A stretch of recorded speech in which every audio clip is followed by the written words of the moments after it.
Bien, donc j'y travaille depuis près de 10 ans pour Debiotech, qui est une société qui est sise à Lausanne. J'ai repris ce projet pour justement développer une plateforme qui est une plateforme pour le traitement du diabète. Donc je suis parti d'une technologie qui existait déjà dans la société, qui est une technologie de pompage qui pouvait être miniaturisée. Cette technique nous permet d'avoir une pompe qui est très fiable, capable avec des très grandes précisions de pompage. On pompe en fait à chaque cycle 200 nanolitres, 0,2 microns d'insuline, et ça au rythme qu'on veut avec une précision de 3% à peu près. Donc sur le marché aujourd'hui, c'est la meilleure technologie de pompage. Mais lorsqu'il fallait développer la plateforme, ça suffit pas d'avoir la pompe, il faut aussi pouvoir la contrôler. Et on a développé 2 types de technologies pour contrôler cette pompe. La première, c'était de utiliser un cell phone. On est parti en 2010 sur des cell phones de type Android. Et puis, on a aussi développé une télécommande propriétaire qui était plutôt axée sur les patients de type 2. Donc, je vais vous parler surtout de ce projet-là. Parce que ce projet-là, c'est un projet que je suis arrivé à Debiotech, je l'ai lancé moi-même, ce projet-là, et je vais vous parler de quelques exemples qu'on a dû mettre dans cette technologie-là pour sécuriser justement le contrôle de la pompe. Alors, je suis arrivé en début 2009 et en juin 2010, on a présenté donc ce concept de la Dual Pump, qui est une pompe insuline qui serait pilotée par un cell phone. Et lorsqu'on est arrivé dans le show, les gens ont adoré. Contrôler sa pompe insuline avec un cell phone, c'était nouveau, c'était quelque chose de génial. Et on a eu un succès remarquable pendant le show. Mais ce qu'il faut dire aussi, c'est que quand on fait ce genre de déposition, on doit aller auprès de les instances américaines. On a dû déposer ce qu'on appelle un 510K. Et très rapidement, les questions sont arrivées.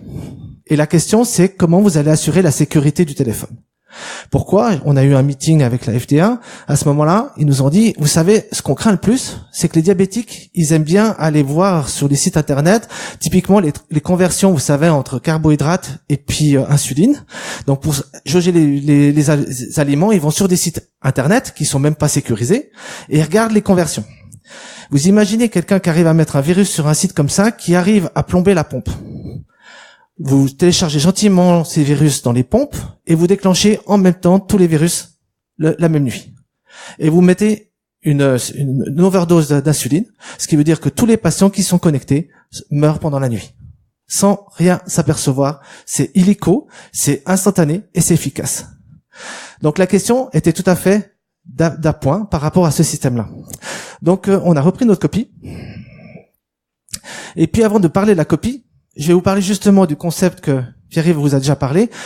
Dans le médical, il faut différencier la partie safety, sûreté, avec la partie sécurité. Alors, effectivement, dans le médical, on parle de safety, donc de sûreté des appareils qui sont liés, en fait, au danger que vous allez avoir vis-à-vis du patient. Et de l'autre côté, on va parler de la sécurité et les threats, et tous ces termes que vous connaissez certainement mieux que moi.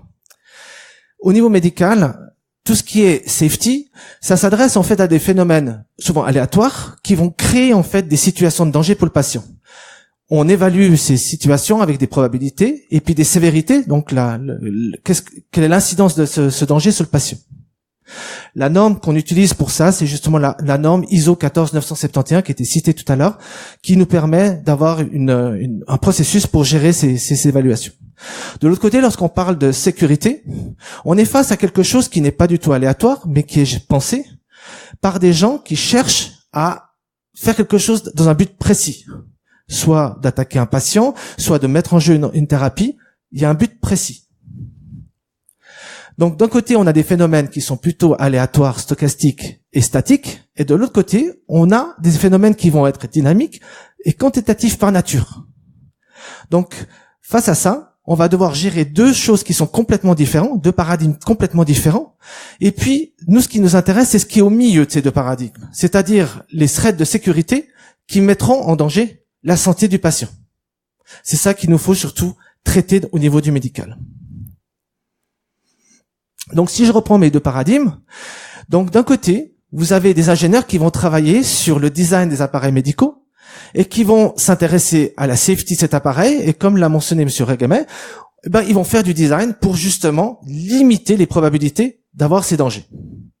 Ensuite, on va mettre des systèmes de détection qui vont permettre de mettre des alarmes, et quand on n'arrive plus à mettre des alarmes, on documente tout ça pour le patient et on dit il faut éviter de faire ça, il faut éviter de faire ça. C'est un peu grosso modo l'approche qu'on a dans le médical pour faire la safety. Au niveau de la sécurité, on va essayer donc d'anticiper avec le design, mais derrière, on va avoir beaucoup de schémas, et spécialement lorsqu'on essaie de faire un appareil médical dans un cell phone, on va avoir énormément de choses qui vont venir de tous les côtés. Donc ça sera très difficile à évaluer. Le but de cette sécurité, c'est surtout de ralentir le thread, et puis aussi de faire qu'il faut des grosses ressources pour le générer. Et le but, une fois qu'on a bien identifié tout ça, c'est de mettre les bonnes barrières au bon endroit pour pouvoir justement assurer cette sécurité. Vous le savez d'ailleurs mieux que moi. D'un autre côté, donc on est face à un développement médical. Un développement médical, c'est très lourd à valider. Le software se base sur une norme qui est la IEC 62304. Il faut faire chaque étape. Quand vous avez validé un software, vous n'allez pas recommencer ça tous les 6 mois. Donc une fois que vous avez validé, vous le mettez dans l'appareil et vous espérez que ça dure longtemps. Et l'autre côté, vous êtes face à la sécurité qui, elle va évoluer. Donc il va falloir pouvoir suivre cette évolution au niveau sécurité sans bouger la partie médicale. Vous voyez un peu où sont les deux paradigmes. Les deux choses sont à l'opposé. Et il va falloir marier ces deux choses pour assurer la sécurité. Alors aujourd'hui, comment ça se passe dans le monde des appareils médicaux? Donc vous avez un patient qui va s'équiper d'un appareil médical. Souvent, cet appareil médical, il est géré par son médecin, qui va le programmer, qui va y insérer la prescription. Ensuite, c'est souvent du domaine des infirmières. Quand le patient a le problème, il vient à l'hôpital, il va consulter une infirmière et on a juste 2 ou 3 choses au niveau de la prescription. Aujourd'hui, la tendance, c'est que la plupart de ces appareils médicaux, comme l'a mentionné M. Regamet, deviennent connectés. Donc, vous avez la possibilité d'échanger des données avec le cloud, et puis de l'autre côté, le médecin a la possibilité de les récupérer et les influencer. Enfin, derrière ça, du moment qu'on se connecte, on continue avec la fête, on va pouvoir interconnecter les appareils médicaux. Typiquement, moi je travaille sur une pompe à insuline, on va pouvoir la connecter avec le lecteur de glycémie ou un lecteur même continu de glycémie. Et derrière ça, il faut savoir que tout appareil médical est fabriqué avec des normes. Et ces normes, une des normes qui est essentielle de nos appareils médicaux, c'est de pouvoir les tracer. Donc, il va falloir pouvoir relever les données de traçage si on a un problème avec un appareil médical. Donc, il y a tout un aspect commercial et technical support qui va derrière un appareil médical. Voilà un tout petit peu le paysage qu'on a au niveau des appareils. Si je regarde dans le domaine de l'insuline, donc la pompe à insuline est surtout limitée au lecteur de glycémie aujourd'hui. Et puis, les docteurs ne font pas encore de prescription via le cloud. Ils peuvent récupérer les données, mais ne peuvent pas agir sur la prescription. Donc, juste pour parler un petit peu du diabète. Le diabète, donc, c'est une pompe que va porter un patient. Et puis, il faut que cette pompe reproduise à peu près ce que fait le pancréas du patient. Donc ça, vous avez ici à peu près les courbes de variation de glycémie et d'insuline que vous avez dans votre corps. Et en fait, on va reproduire la courbe d'insuline pour un patient de type 1 qui n'arrive pas à produire de l'insuline avec une pompe. Donc il a un espèce de taux qu'on appelle le taux basal qui représente le besoin du métabolisme au niveau insuline.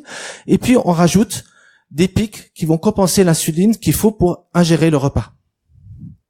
Ce qu'il faut savoir, c'est que l'insuline est une drogue, est un médicament qui a un très gros effet sur le patient. Une overdose d'insuline tue un patient en 5 minutes. Donc il ne s'agit pas de jouer avec ces valeurs d'insuline.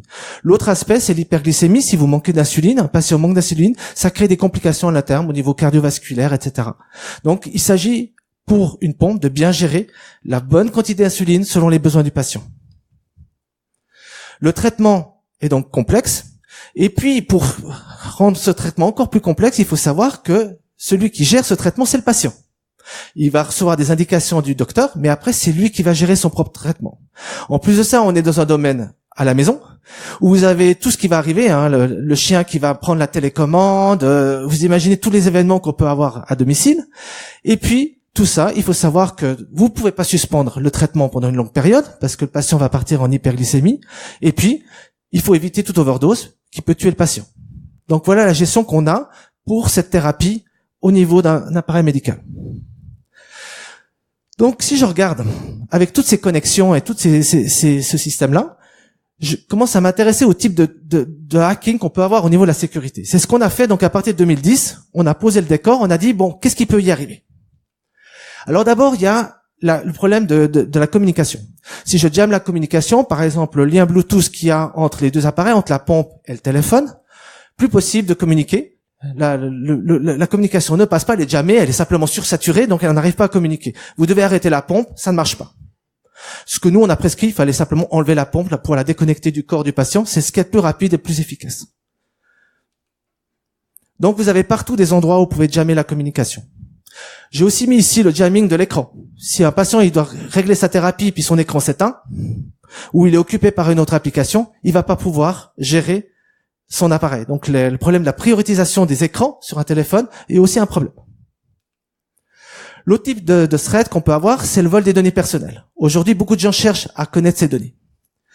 Donc là, partout où vous avez des protocoles de communication, vous allez avoir vol possible de données. J'ai aussi rajouté le vol de données sur l'épaule. Vous savez, vous êtes en train de programmer votre pompe, quelqu'un qui guigne pour savoir ce que vous êtes en train de programmer. Et puis, toute la sécurité qui est liée au vol de ces données.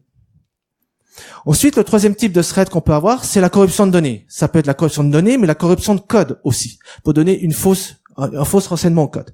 Donc là aussi, c'est partout. Si vous regardez, à peu près partout.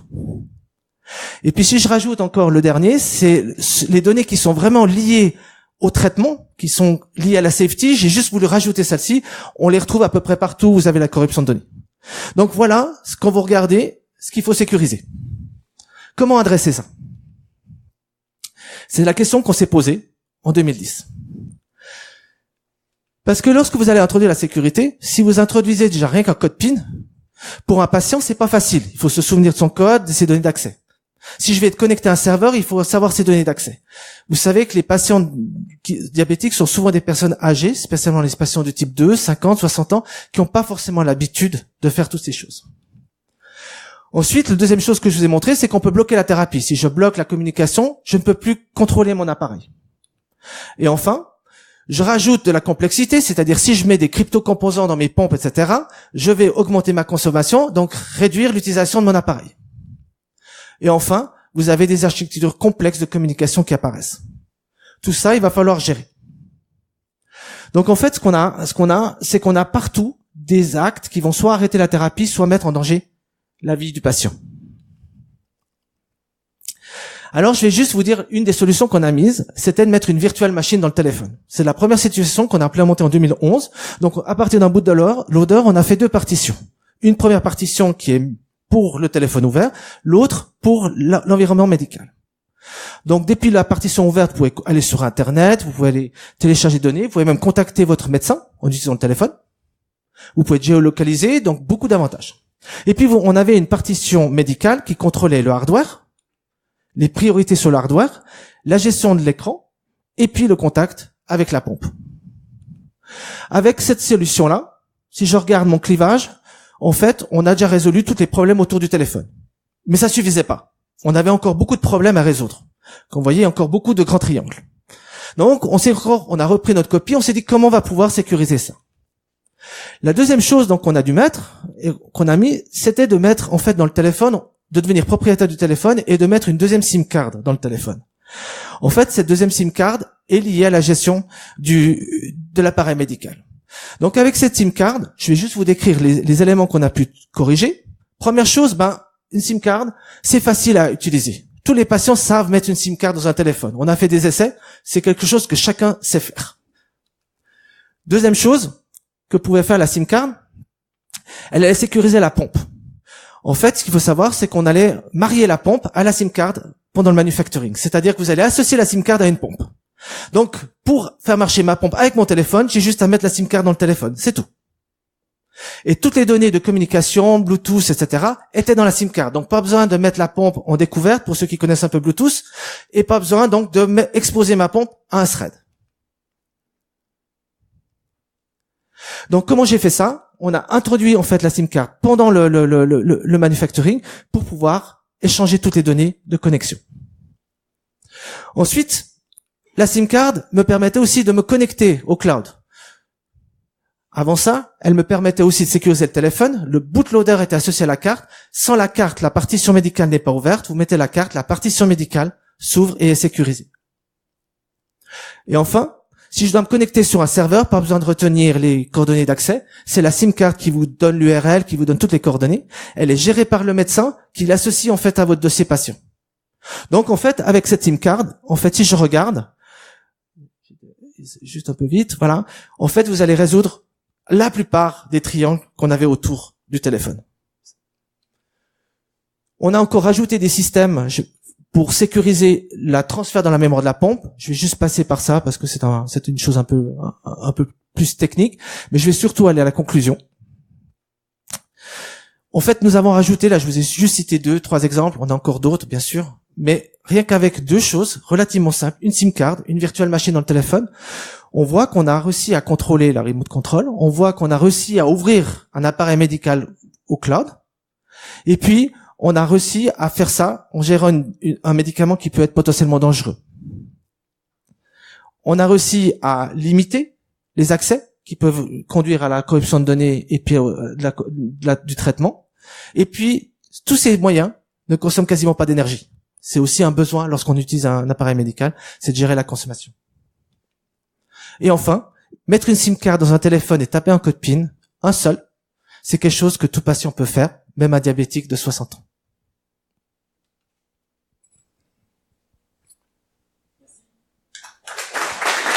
Merci Stéphane.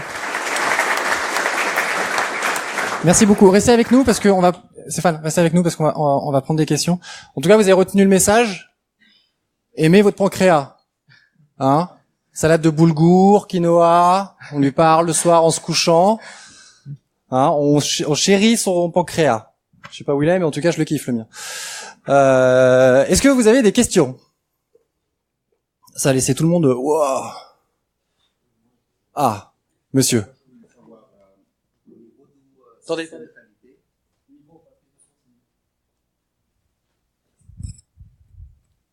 Parce que pour moi, c'était très clair la présentation. J'ai compris la différence entre, disons, approche medical device et approche cyber security. Au niveau du système qualité, comme vous avez fait à mettre ensemble l'analyse du risque pour medical device et la partie cyber security. Ou si peut-être vous l'avez gardé séparé, comme 2 choses séparées. Alors effectivement, au terme technique, alors au niveau processus, non, parce que ce soit de la cybersécurité ou que ce soit le développement, tout est sur la IEC 62304, donc tout a été géré selon les mêmes processus, où on a eu identification des risques et puis après traiter chaque partie en fonction de ces risques-là. Toute la cybersécurité est traitée sous le nom de SOUP, vous savez, en médical. C'est tout ce qu'on n'est pas sous contrôle, parce qu'il faut savoir que les algorithmes de cybersécurité, ce sont des algorithmes qu'on va même pas ouvrir. Pour nous, ce sont des boîtes noires. Donc, on va même pas chercher à savoir. Donc, on va se contenter du résultat. Souvent, tous ces algorithmes dans des cryptoprocesseurs sont bien certifiés.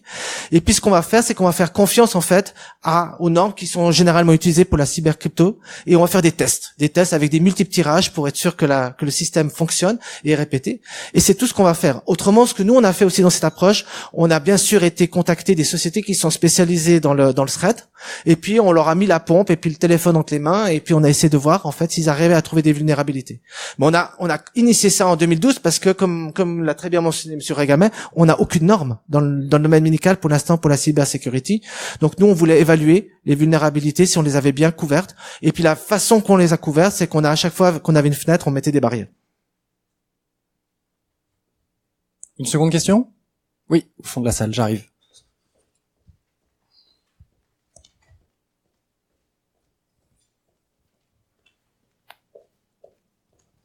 Merci. Ma question, comme pour tout Care Team, je pense qu'on peut désactiver le code PIN. La plupart des personnes âgées n'aiment pas avoir un code PIN, donc ils le désactivent. En imaginant que ce soit faisable sur la vôtre, est-ce que ça enlève la sécurité ou est-ce que la sécurité reste quand même?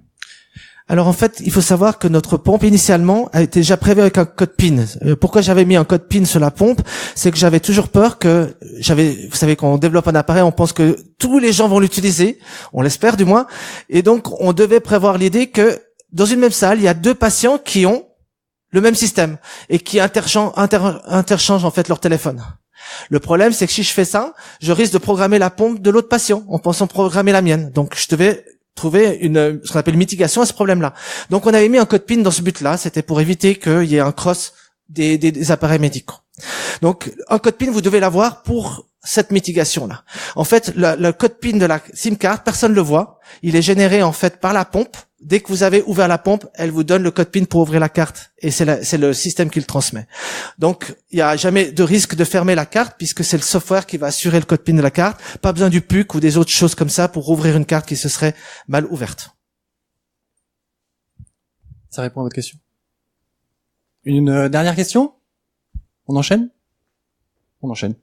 Ah, non. Une question très bête.